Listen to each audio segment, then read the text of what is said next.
Hello friend, Radhe Radhe. आप लोग कैसे हैं? स्वस्थ होंगे, मस्त होंगे, अपने काम में व्यस्त होंगे। आज मैं आपको सावन में भगवान भोलेनाथ माता पार्वती की एक अच्छी सी कहानी लेकर आ गई हूँ। आप लोग सुनिएगा। चलो अब चलते हैं कहानी पे। भगवान भोलेनाथ माता पार्वती से बोले कि देवी, मैं धरती पे भ्रमण करने जा रहा हूँ, देखता हूँ सावन में श्रद्धा से कौन कौन मेरी पूजा कर रहा है।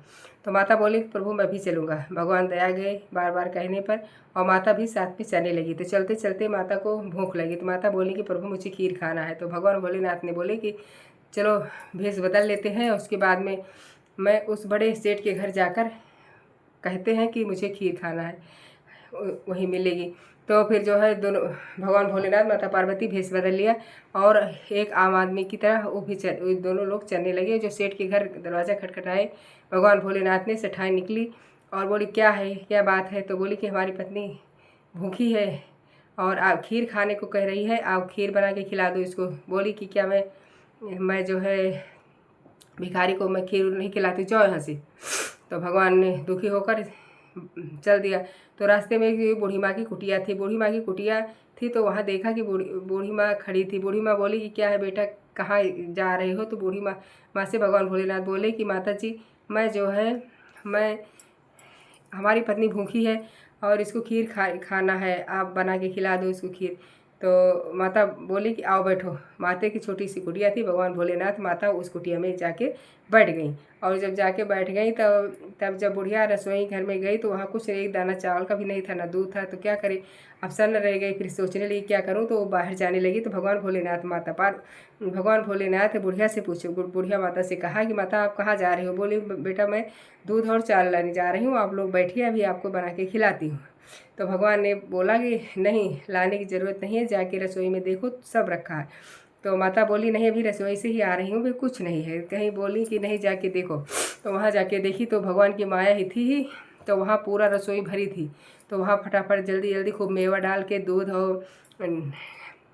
दूध और मेवा चावल डाल के खूब अच्छे से खूब स्वादिष्ट बुढ़िया माई ने खीर बनाया। भगवान भोलेनाथ को गौरी और माता पार्वती को खिलाया और भगवान दोनों लोग खुश हो गए। जब जाने लगे तो बुढ़िया माता जो खीर बची थी उसको भगवान भोलेनाथ को देने लगी। तो भगवान भोलेनाथ बोले कि मैं क्या करूँगा माता, हमको जो खाना है खा लिया है। तो माता बोली कि मेरे घर में तो बेटा कोई है नहीं खाने वाला, ना बहू है, ना बेटा है, ना नाती है, क्या कौन खाएगा इसको, साथ लेके जाओ। तो भगवान भोलेनाथ बोले, माता तुम आंखें बंद करो। तो आंखें माता से बोले आंखें बंद करो। तो फिर बुढ़िया माता ने आंखें बंद कर लिया। तो देखा कि वही जो है, जब आंखें बंद कर लिया तो पीछे देखा कि बेटा, बहू और नाती पीछे खड़ा था। माता खुश हो गई, कहीं बेटा मैं इसको रखेंगे कहाँ, मेरी तो छोटी सी कुटिया है। तो भगवान भोलेनाथ ने उस कुटिया में ठोकर मारा और बहुत बड़ा सारा महल बन गया। जब महल बन गया तो फिर बुढ़िया माता खुश हो गई और सब लोग वहीं रहने लगे।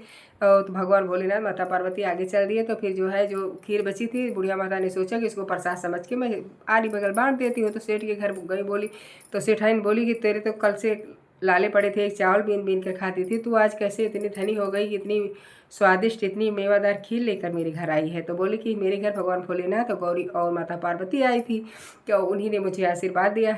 तो कहीं तेरा घर मेरा घर कुटिया और तेरा घर इतना और तुम्हारा घर इतना बड़ा महल कैसे हो गया? मेरा घर तुम्हारे घर पे चला गया और तेरा घर मेरे घर पे कैसे आ गया? तो बोली, हम किसी को लाने नहीं गई थी, मेरे घर भगवान भोलेनाथ नहीं आए थे, उन्हीं सबको सब किया। कहीं कहाँ गए, कहीं वो जा रहे हैं अभी रास्ते में। फिर सेठाई ने दौड़ती हुई गई, भगवान भोलेनाथ को दौड़ती हुई क्षमा मांगी। तो भगवान भोलेनाथ ने कहा, कहीं भगवान भोलेनाथ से सेठाइन बोली कि जो है, जो बुढ़िया का घर कुटिया थी वो मेरे यहाँ आ गई और जो मेरा महल था वो बुढ़िया का बन गया कहीं। तो भगवान ने कहा, मैंने उसको लाया नहीं, और जो तुमने ना किया तो तेरी ना हो गई, और जो माता ने हाँ की तो माता की हाँ हुई। तो वो क्षमा मांगने लगी, गिड़गिड़ाने लगी सेठाइन। तो कहीं जाओ तुम भी कमाओ खाओ, लेकिन जिस तरह अपमान किया है, आप कभी धन तुम्हारे पास इकट्ठा नहीं हो, बस कमाते रहो खाते रहो। तो यही कहते हैं। और बुढ़िया माई इधर खूब राज रानी बन के ठाठ से बैठ के आराम से रहने लगी खुशी खुशी। तो इसीलिए कहते हैं सच्चा भक्त होता है। कोई घमंड नहीं चाहिए, धन पे कभी घमंड नहीं करना चाहिए, क्योंकि समय बदलते देर नहीं लगता है।